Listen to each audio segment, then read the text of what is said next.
ang mga kwento ng pag-ibig, kwento ng buhay at kwento ng pag-asa dito sa Barangay Love Stories. Love Stories. Malaki ang ginagampanang role ng nanay sa buhay ng kanyang anak. Ang nanay ang siyang humuhubog sa magiging ugali at pipiliing mga tao na pakikisamahan ang kanyang anak sa paglaki nito. Ikaw, kabarangay, bilang isang anak, gaano kahalaga na maayos ang pakikitungo sa iyo ng iyong ina?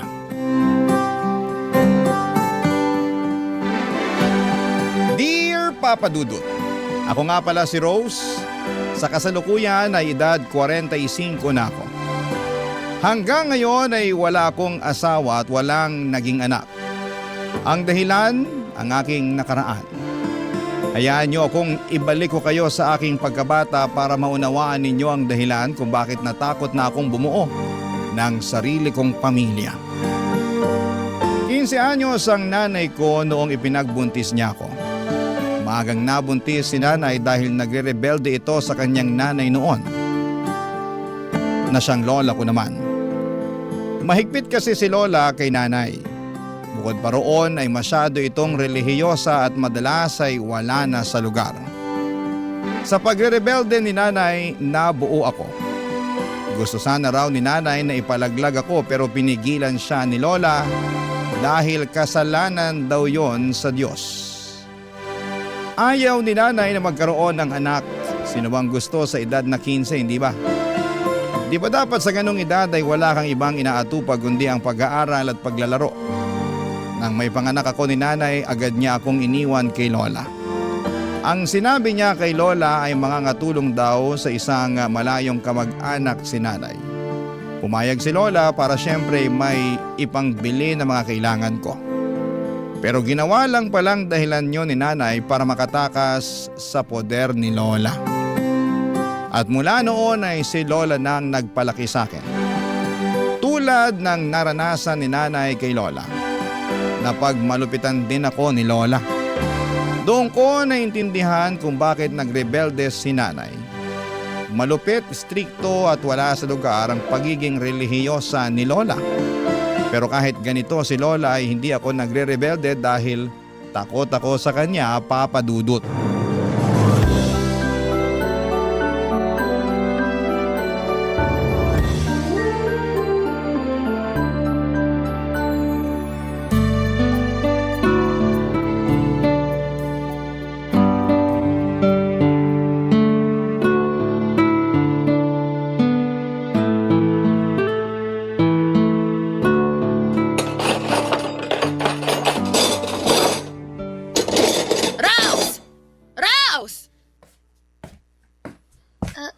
Lola? Ikaw ba talaga hindi na matututo maghugas ng pinagkainan? Tingnan mo nga, nagmamantika pa tong mga pinggan na hinugasan mo. Itong mga tinidoro, may mga kanin pang nanigas. Ay, ano ba naman to? Ang baboy mong bata ka. Uulitin ko na lang po, Lola. Pasensya na po Minamadali ko po kasi yung paghuhugas kanini. Kasi tinawag niyo na ako para sumali sa novena. Aba, at kasalanan pa ng Diyos na hindi maayos ang paghuhugas mo ng pinggan.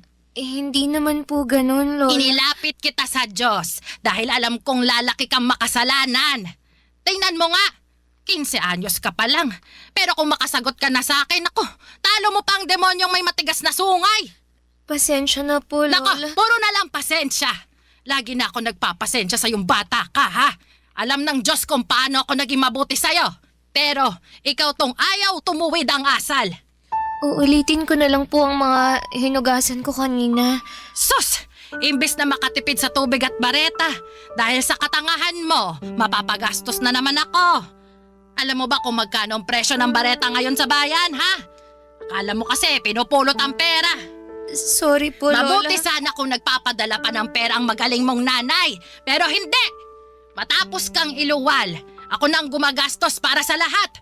Siya tong nagpapakasarap pero ako tong nagpapakahirap. Ibawas niyo na lang po sa baon ko yung ipangbibili niyo ng bareta. Abay talaga! Sineswerte na buo pa rin ang ibibigay kong baon mo matapos tong katangahan mo. Wala akong pakialam kung maglakad ka araw-araw sa eskwela. At matuto ka na rin humingi ng pagkain sa kaklase mo. Kasi hindi ka na rin pwedeng magbaon ng tirang ulam dito. Naiintindihan mo? Opo, kahit kanin na lang po ang babaunin ko. Didiskarte na lang po ako ng Kahit ulam. kanin! Hindi ka pwede magbaon para matuto kang bata ka. Opo, Lola. Opo. At mamaya, pagkatapos mong maghugas, kunin mo ang bilao ng munggo at dalhin mo sa altar. Lola, huwag niyo pong sabihin... Luluhod ka ulit sa munggo ng 4 na oras. Dumipa ka at humingi ng kapatawaran sa Panginoon sa ginawa mo mga mali. Lola, hindi pa kasi magaling ang sugat ko sa tuhod nung pinaluhod niyo ako nung Ay wala akong pakialam. Nagkamali ka. Lumuhod ka ulit sa munggo. Kahit pumasok pa ang mga butil ng munggo sa tuhod mo, hindi ka pa rin tatayo hanggat hindi natatapos ang 4 na oras. Naiintindihan mo? Lola... Parang lumalabang ka pa, no? O sige, dagdagan mo ng 1 oras ang pagluhod mo sa munggo. Dagdagan mo rin ang asin ng munggo para lalong mas magsugat-sugat yung tuhod mo. Habang nakaluhod sa munggo noon, ay hindi ko maiwasang sambitin sa Diyos ang galit ko. Galit hindi lang kay Lola, kundi pati na rin kay Nanay. Hindi ko naman sana mararanasan ang paghihirap ni Lola na ibinibigay sa akin kung hindi ako iniwanan ni Nanay sa kanya. Pati nga sa Diyos ay nagalit na rin po ako. Bakit niya hinayaan na mapunta ako sa ganong sitwasyon? Napakabata ko pa para maranasan ang ganong klase ng hirap. Akala ko ba mahal niya ako? Mahal niya ang lahat ng nilalang niya sa mundo. Pero anong nangyari sa akin? Sa paglipas pa ng mga araw ay nagpatuloy ang pagiging malupit ni Lola sa akin. Napadalas na rin po ang pananakit niya. Kapag mainit ang ulo niya ay binubugbog niya ako kahit na wala akong ginagawa basta ako ang una niyang makita. Ako kaagad ang pagdidiskitahan niya. Lamog na noon ang katawan ko pero wala akong ibang magawa kundi ang tanggapin lahat ng mga yon. Nang minsang hindi ko na makayanan pa ang ginagawa ni Lola sa akin ay hinalughog ko ang kwarto niya para hanapin kung meron siyang nilistahan ng address ni Nanay. Hindi naman ako nabigo, Papa Dudut. Nakita ko ang address book niya kung saan ay nakalista roon ang address ni Nanay. Nagmadali akong magsulat kay Nanay para magsumbong sa ginagawa ni Lola sa akin. Nagmakaawa na rin ako na sunduin na niya ako at itinago ko pansamantala ang sulat na yon at bala kong ipadala sa susunod na Sabado kapag meron na akong sapat na pera at kapag walang pasok. Pero sa kamalasan, Biyernes pa lamang ay naharang na yon ni Lola, Papa Dudut.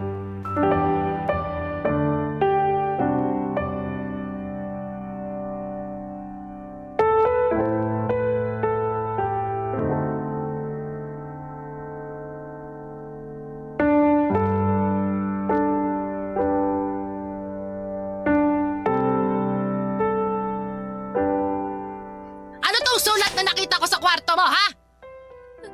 Lola, Teka, babasahin ko, ha? Dear Nanay, sunduin niyo na po ako. Ayoko na kay Lola dahil lagi niya akong sinasaktan. Sinasaktan? Hindi niya rin ako pinapakain pag galit siya. Ano to, Rose, ha? Ano to? Matapos kitang kupkupin at buhayin, ganitong igaganti mo sa akin, ha? sorry po, Lola. At ikaw pa talaga tong may ganang magsumbong na akala mo kinakawawa ka? Ay, ikaw din naman ang may kasalanan kung bakit kita sinasaktan. Kung hindi ka tanga at ginagamit mo sana yung kokote mo, edi hindi ka makakatikim ng pananakit sa akin. Hindi ko na po kasi kaya, Lola. At ako ba, ha? Natanong mo ba kahit minsan kung kaya ko pang buhayin ka? 65 years old na ako, pero nagtatrabaho pa rin ako para mabuhay ka. Para makapag-aral ka. Pati ang libangan kong sugal, nagawa mo pang isumbong sa nanay mo. Kasi po... Kasi ano? Ha? Kasi pakialamera ka. Eh saan ba napupunta ang pera na napapanalunan ko sa sugal? Pinambili naman natin ang pagkain yon, di ba? yung nahuli kita. Tsaka ka parang sinapi ang tuta, ha? Ha? Kala mo hindi makalaban? Akala mo kawawa? Pasalamat na lang ako at pumasok ako sa kwarto mo. Eh kung hindi pa ako kinutuban na may ginagawa kang mali, hindi ko pa malalaman na gusto mo iparating sa magaling mong nanay ang pagdidisiplina ko sa'yo. Hindi na po mauulit. Nadala lang po ako ng galit. Galit? Aba, ikaw pa tong may ganang magalit sa akin. Wala kang karapatang magalit, Rose. Tatandaan mo na utang na loob ang buhay mo sa akin.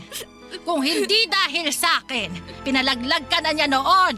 Tapos magsusumbong ka sa kanya. Eh wala nga siyang pakialam sa'yo. Mahal ako ni nanay. Mahal? Eh, kung mahal ka niya, hindi ka niya tatakasan, tonta! Kung mahal ka ng nanay mo, edi sana nandito siya. Eh, asan ba siya? Andon, sa malayo. Nagpapakasarap sa buhay niya habang ako tong nagpapakahirap na alagaan ka. Kapag nalaman niyang hinahanap ko siya, babalikan niya ako rito. Kukunin niya ako. Pag nalaman niyang sinasaktan niya ako, babawiin na niya ako.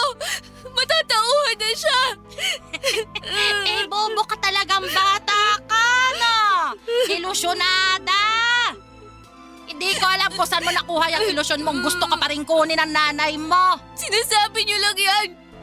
Hindi totoo yan. Mahal ako ni nanay. Walang nanay ang hindi magmamahal sa anak. Sinungaling kayo. Ano naman ang mapapala ko sa pagsisinungaling ko? Alam mo, mabuti pa. O sige, lalakipan ko pa ito ng sulat ko para kampihan ka. Ako na ang magsasabi sa magaling mong nanay na sinasaktan nga kita. Oh, ayos ba yon? Ha? Para kunin ka na niya. Total masyado kang pabigat sa akin eh. Dahil sa'yo nagkakasala ako. Kaya mabuti pa, magsama na kayo ng nanay mo. Wala kang utang na loob. Ha? Parehas kayo ng nanay mo, mga kampo ng Diablo! Sinasabunutan, tinatadyakan, sinasampal at pinadugo pa ang ilong ko ni Lola. Paulit-ulit hanggang sa mamanhid ang katawan ko at tuluyan akong nahimatay sa sahig. Akala ko ay mag-aalala si Lola noon pero hinayaan niya lamang ako sa sahig hanggang sa magkamalay ako. At nang magising na ako ay inutusan niya akong magluto na at maglinis ng bahay. Para bang walang nangyari. Sinabi rin niya na pinadala na niya ang sulat namin kay nanay. Ipinakita na rin niya sa akin ang perang hawak niya na pamasahe ko na raw kapag dumating si nanay para kunin ako. Sa totoo lang ay inaabangan ko na ang araw na yon. Wala nang kaso kung nabugbog ako ni Lola noon. Parang nawala na nga ang sakit dahil naisip ko na yun naman na ang huling beses na sasaktan ako ni Lola. Makalipas ang 2 linggo ay dumating na si nanay at kabado ako noon pero masaya. Yun ang unang beses na nakita ko siya. Nakasimangot siya noon at hindi pa nga niya ako pinansin dahil una niyang hinarap ang lola ko. Nakita ko kung paano silang mag-away dahil sa akin. Ilang beses na pinipilit ni Lola na kunin na ako. Ang daming dahilan naman ni nanay para hindi niya ako kunin. Nasasaktan po ako habang pinakikinggan kung paano nila ako pinagpapasapasahan.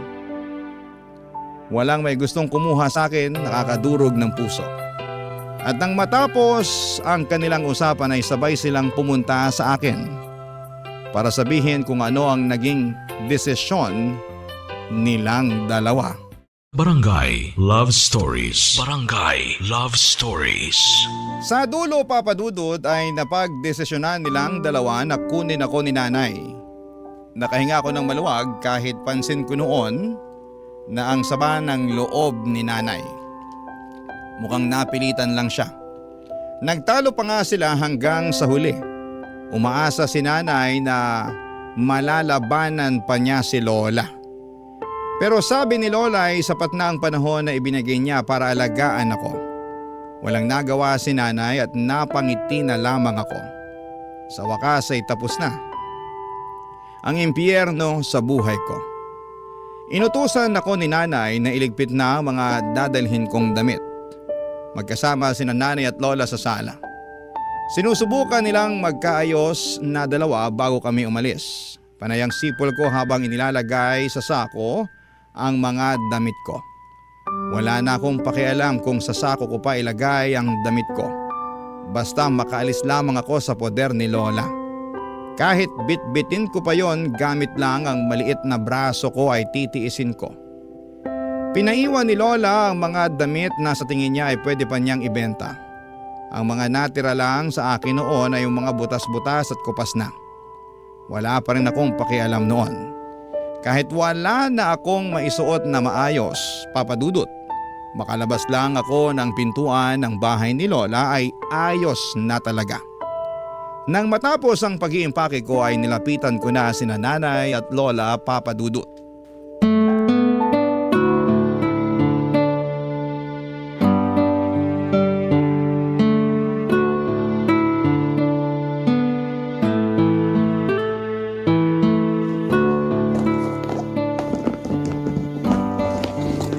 Sigurado ka bang iniwan mo na lahat ng mga magagandang damit mo? Opo, Lola. Iniwan ko na po sa kwarto. Nakalagay na po sa karton. Nako, wala akong tiwala na iniwan mo lahat. Patingin ang laman ng bag mo para makita ko. Sige po, Lola.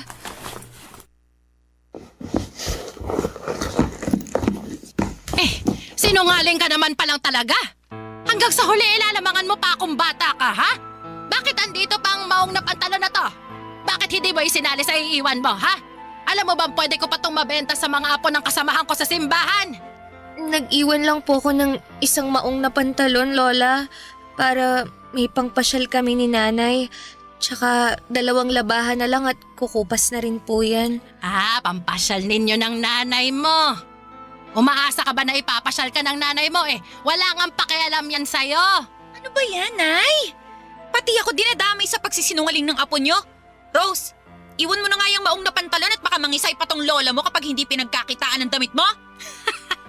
Hoy, mahiya ka naman sa akin. Ako ang gumastos sa inabando na mong anak at ngayon babawiin ko ng pinundar ko sa kanya. Ako pa itong nagmumukhang masama. Sa bagay, kailan ka ba naging masama? Lagi ka namang tama, Nay. Wala kang kasalanan palagi, di ba? Mabuti at alam mo. Hoy, Rose, ipasok mo na nga ulit sa bag yung mga damit mo para makaalis na tayo. Dalian mo, wag kang kukupad-kupad dyan. Opo, Nay. Sa'yo naman nagmana ang kakuparan niyang batang yan eh.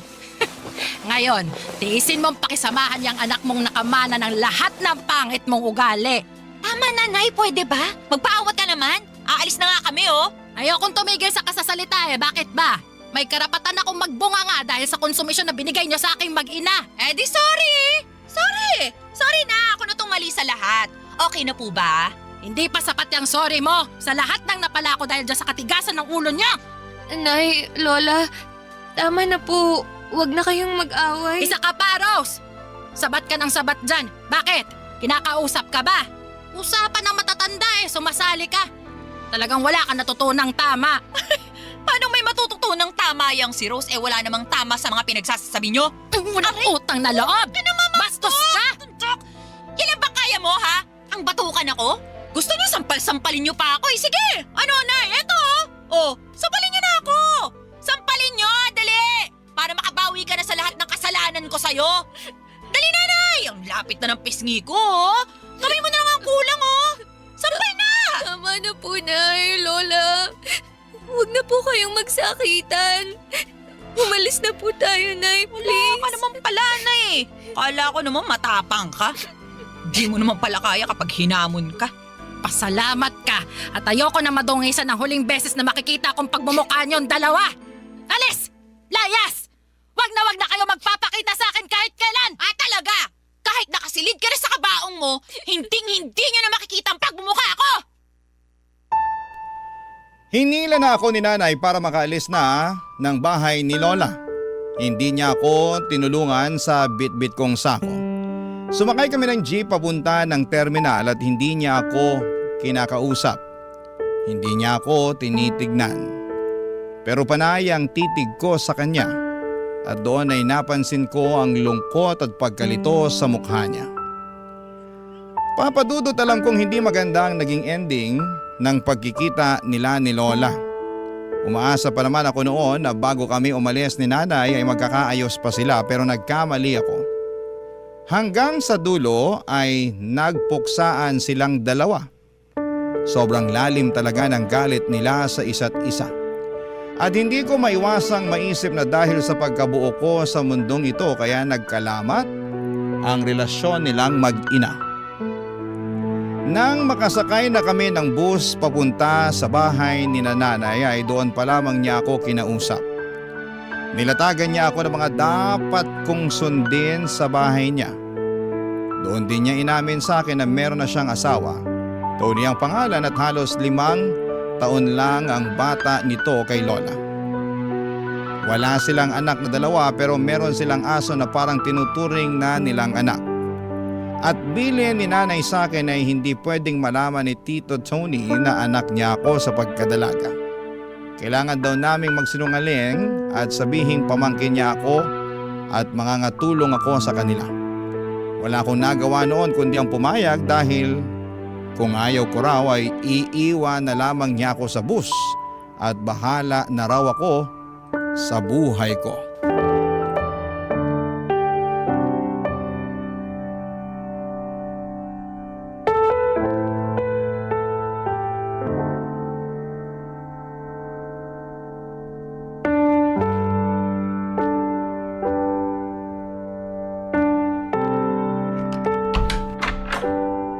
Tony, baby ko!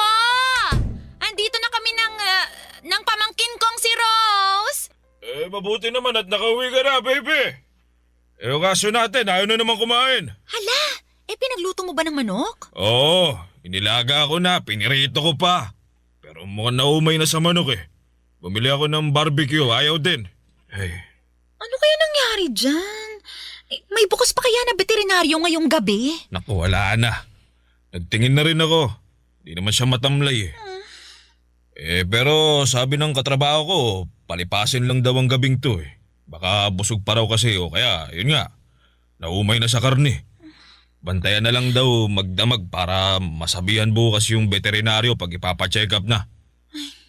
Sakto at nandito na si Rose na pwedeng magbantay magdamag. Ay, masipag tong pamangkin ko. Laging binibida ng pinsan ko na ito ang pinakamasipag sa lahat ng mga anak niya. Kaya siya ang sinangla sa akin. Sinangla? Malaki kasi yung pagkakautang ng nanay nitong si Rose sa akin at ang kabayaran na lang magtrabaho raw ang batang to para sa akin. Diba, Rose? Diba? Opo, tama po si tita. Ganun ba? Huwag kang mag-alala. Kahit na wala ka namang sahod hindi ka naman namin gugutumin dito. Ay, wag mong sabihin yan, Tony. Baka mamaya maging masiba to sa pagkain. Mapagastos pa tayo imbis na makabawi sa utang ng nanay niya sa akin. Hoy, Rose, sakto lang ang kainin mo ha. 2 beses ka lang kakain sa isang araw. Sa tanghali at gabi lang. Tipirin mo rin ang pagkain ng kanin at may kamahalin ng bigas dito sa Maynila. Opo, tita. Malaki pa lang pagkakaawig yung dalawa.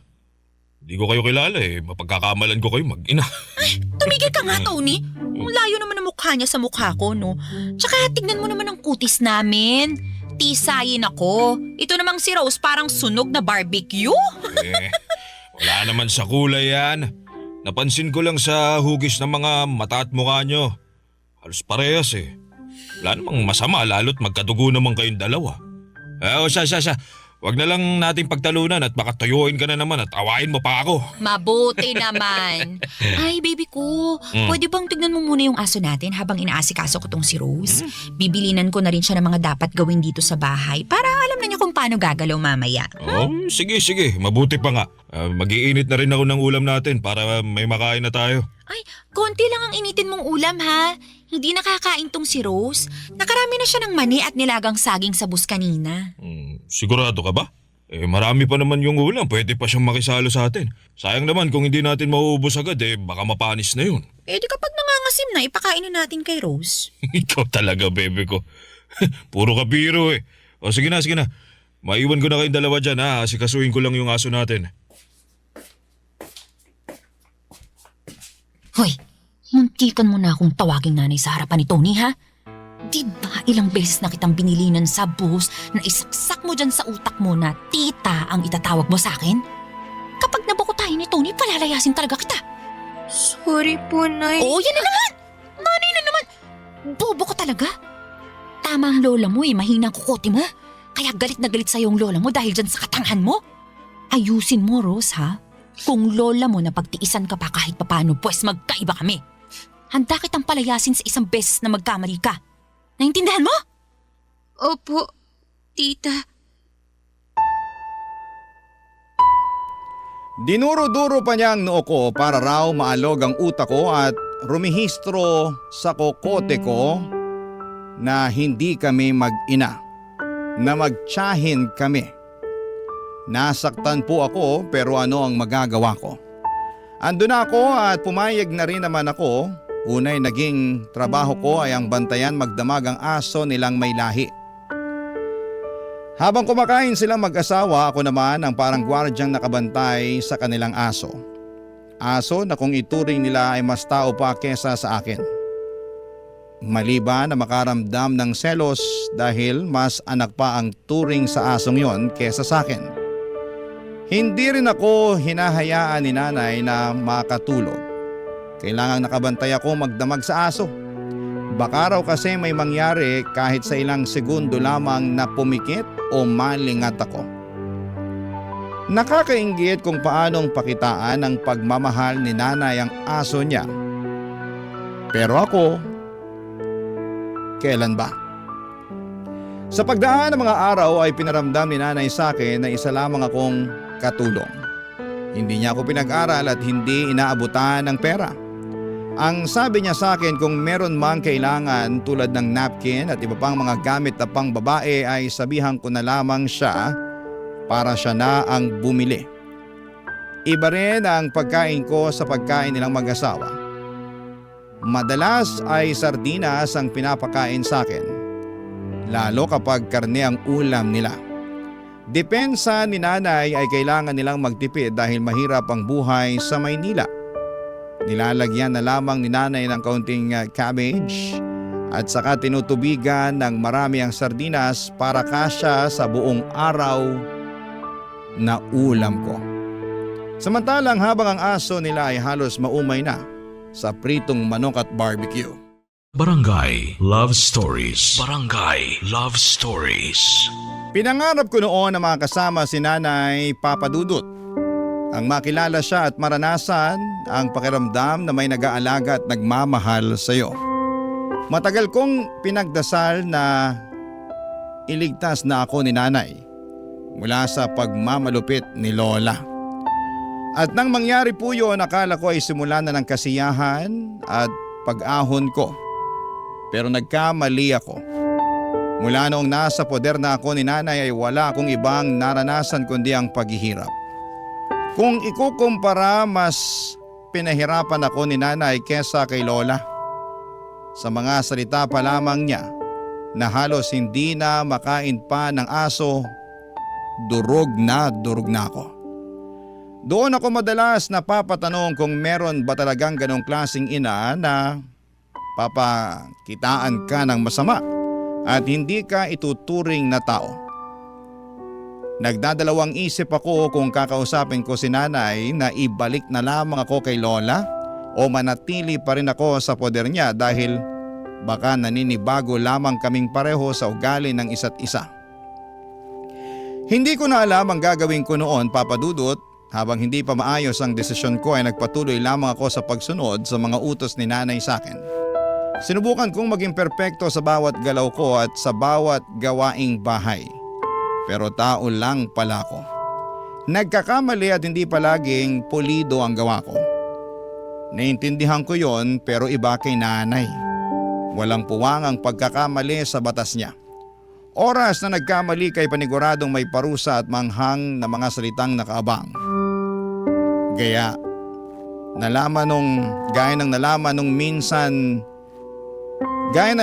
minsan nila akong pinagbintangan na nagnakaw ng malaking halaga ng pera.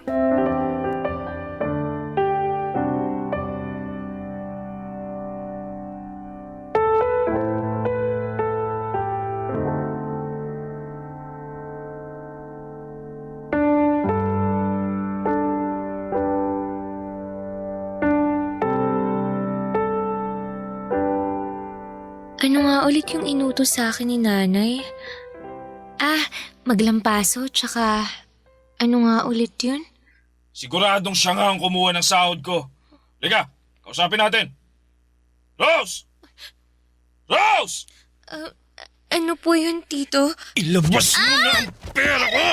Nasasaktan po ako, Tito! Masasaktan ka talaga kapag hindi mo pa nilabas ang pera ko! Ano pong perang sinasabi niyo? Ka na magmaang-maangan dyan! Alam namin na kinuha mo ang sahod ko sa kwarto namin! Hoy, Rose!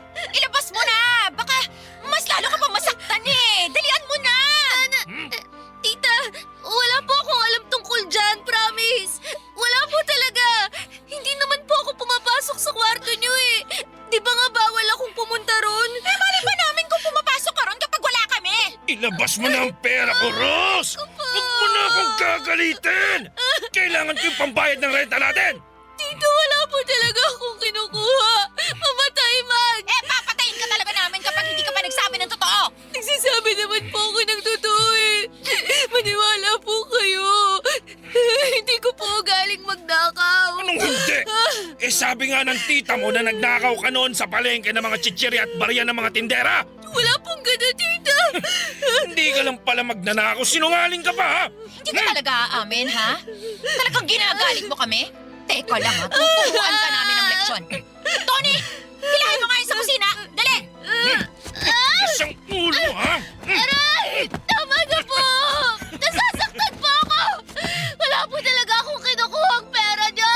Nung bata ako, dinuturugan at pinapahiran ako ng nanay ko ng siling labuyo sa mata kapag nagsisinungaling ako. At mula noon, natuto na ako magsabi ng totoo. Natakot na akong magsinungaling.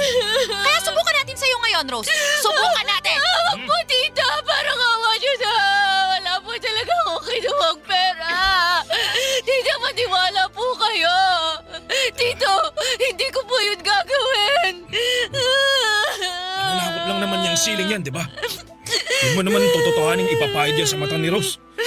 Bakit hindi ka tutuhanin? Paano matututo kung hahayaan nating makatakas yan sa kasalanan niya? Pero baka kung mapanong mata niya kung papahiran na sili. Bakit ba parang nanlalambot ka na dyan? Ninakawan ka na nga ng demonyitang batang yan eh. Kailangan niyang paparusahan. Dilit mo yung mata mo! Dali! Huwag po, tita! Please! Wala po akong ninanakaw! Tumahimik ka! Nakakarinti ka! Etong sa'yo! Ayan! Busin ko itong hawak kong siling na labuyo sa mata mo! Ayan! Ano? Magnanakaw ka pa? Ha? Sagot! Magnanakaw ka pa? Buisit kang bata ka! Yan!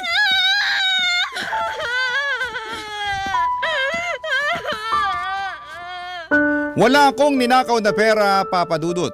Kahit piso ay wala akong ginalaw na sobre sa tokador.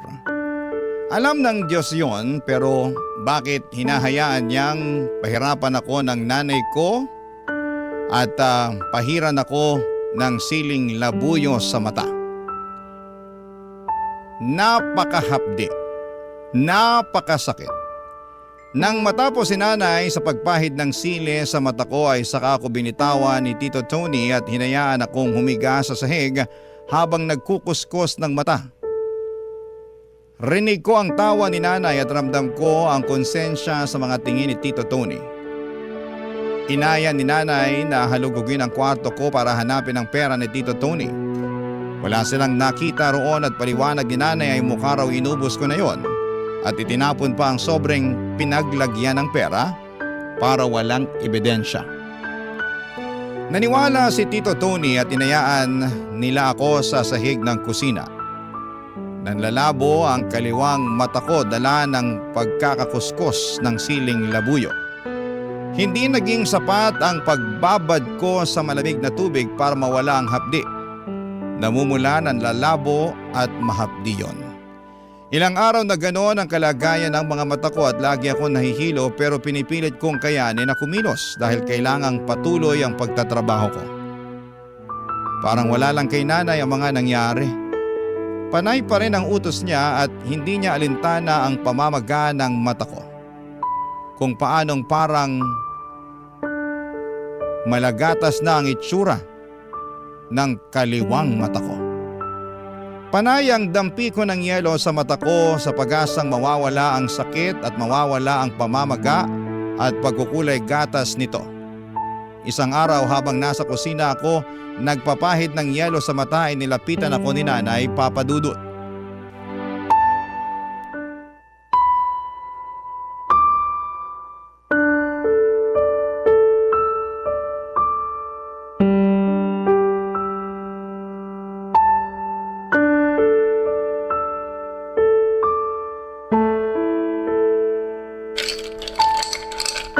Ano? Hindi pa rin ba natatanggal yung pamamaga ng mata mo? Hindi pa po. O bukas, pupunta ako sa bayan. Bibilhan kita ng pangpatak sa mata mo. Yung para sa sore eyes. Baka pwede na yon. Sana umepekto. Kung hindi, wala na tayong magagawa. Tiisin mo na lang na ibabad sa malamig na tubig o sa yelo. Ikaw naman kasi. Tigas ng ulo mo. Hindi na po halos makakita ang kaliwang mata ko. Ay, normal lang yan. Babalik din sigurong linaw ng mata mo kapag nawala na yung pamamaga. Paano po kung hindi na po? Di tanggapin mong ganyan ka na lang talaga. Yan ang kapalaran mo. Ano pa bang magagawa natin? Ganyan na nga nangyari. Wala po akong kinuhang pera. Kahit piso. Alam ko. Alam niyo? Oo nga. Paulit-ulit. Boba. Bingi mo.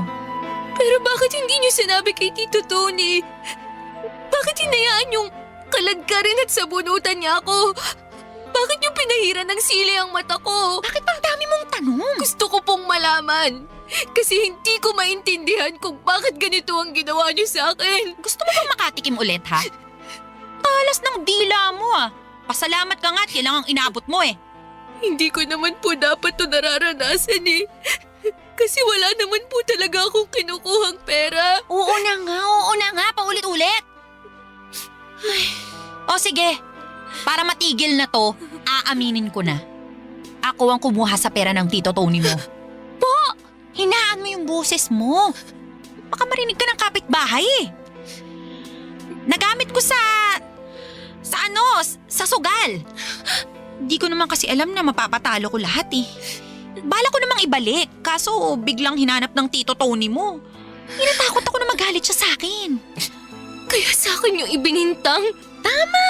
Magaling! Sino-sino ba naman ang magtutulungan kundi tayong magkadugo, di ba? O ngayon, alam mo na. Bati na tayo, ha? Bakit niyo po ito nagawa sa akin? Arte mo naman. Mana ka sa lola mo, ang drama. Kakanood mo yan ng teleserye. Alam mo, mabuti pa, magsaing ka na para makakain na tayo bago dumating ang tito mo. Bilisan mo na. Pag dumating si Tito Tony, sasabihin ko sa kanya ang totoo. Sasabihin mo sa kanya ang totoo? Ilalaglag mo ako? Ako na sarili mong nanay? Kailangan niyang malaman ng totoo para malinis ang pangalan ko sa kanya. Bakit kailangan pa nun? Hindi na. Makakalimutan din yun ng Tito Tony mo. Palipasin lang natin yung galit niya. Pero ang tigas ng ulo mo, ha? Sige, gumanyan-ganyan ka sa akin at hindi kita bibilhan ng pangpatak sa mata mo. Hayaan kita mabulag. Gusto mo yon? Hindi po. Kung mananahimik ka at magpapakabait ka, malay mo. Kapag banalo ko sa sugal sa susunod na linggo, ipapacheck up natin yung mata mo. Magsusugal po kayo? Oo, at huwag kang magkakamaling magsumbong sa Tito Tony mo, ha? Ayaw niyang bumalik ulit ako sa pagkalulong sa sugal. Pag ikaw talaga nagsalita, humanda ka. Pati ka ng mata mo, bubulagin ko. Dinuroan ako ni Nanay sa mukha sa sobrang gigil niya, Papa Dudut. Sakay tinulak at pinagsasampal habang nakasandal ako sa pader. Hindi na po ako lumaban pa, parang nasanay na ang katawan ko sa pananakit niya. Nang matapos at mapagod na siyang saktan ako ay saka siya lumabas ng bahay para magsugal. Iniwan niya akong mag-isa sa bahay at nakatulala ako at hindi na ako makaiyak noon. Parang pakiramdam ko ay nauubos na ang luha ko. Nang makabawi ako ng lakas ay pumasok ako sa kwarto ko para kunin ang mga damit ko. Yun na ang huling araw na titira ako at mananatili sa impyerno. Umalis ako ng bahay na yon. Umalis ako sa bahay ng nanay ko. umalis ako sa impyerno. Hindi ko po alam kung yon ang hudyat ng Diyos para tulungan ako. Dahil sa paglaboy ko sa kalsada, saktong nakasalubong ako ng mga grupo ng madre na siyang tumulong sa akin nang malaman nila ang kalagayan ko. Pinapulis nila si nanay at si Tito Tony. Ilang beses nagmakaawa si nanay sa akin pero wala na akong natira kahit katiting na awa sa kanya. Inilayo na ako sa kanya ng tuluyan at wala na akong naging balita pa sa kanya. Ngayong lagpas 40 na ako. Kapag naaalala ko ang nakaraan ko, hindi ko pa rin maiwasang makaramdam ng takot at sakit. Lalo na sa tuwing napapaharap ako sa salamin at napapatingin sa namumuti kong kaliwang mata. Hindi na po nakakakita pa ang kaliwang mata ko dahil sa kagagawa ng sarili kong nanay sa akin. Yun ang multo ng nakaraan ko na patuloy kong bitbit kahit na ilang dekada na ang nakakalipas. Yun din ang dahilan kung bakit mas pinili kong huwag mag-asawa at magkaroon ng anak sa takot na magaya ako sa lola ko at nanay ko. Hindi ko kakayaning magdala ng bata sa mundo, lalo kung alam kong bugbog ako sa nakaraan. Pakiramdam ko ay magagaya lamang siya sa sinapit ko. Kaya kung tatanungin ninyo ako kung bakit pinili kong mag-isa, yun ay dahil sa mga maling tao na nakasama ko noong 15 anyos pa lamang ako. Maraming salamat po sa pagbasa ng aking liham. Ang inyong kapuso at kabarangay forever, Rose. Napakasakit na nangyari kay letter sender. Pero buti sa uli, naging maayos pa rin ang buhay niya. Anong say mo sa Barangay Love Stories na ito? Pagkwentuhan natin sa comment section yan.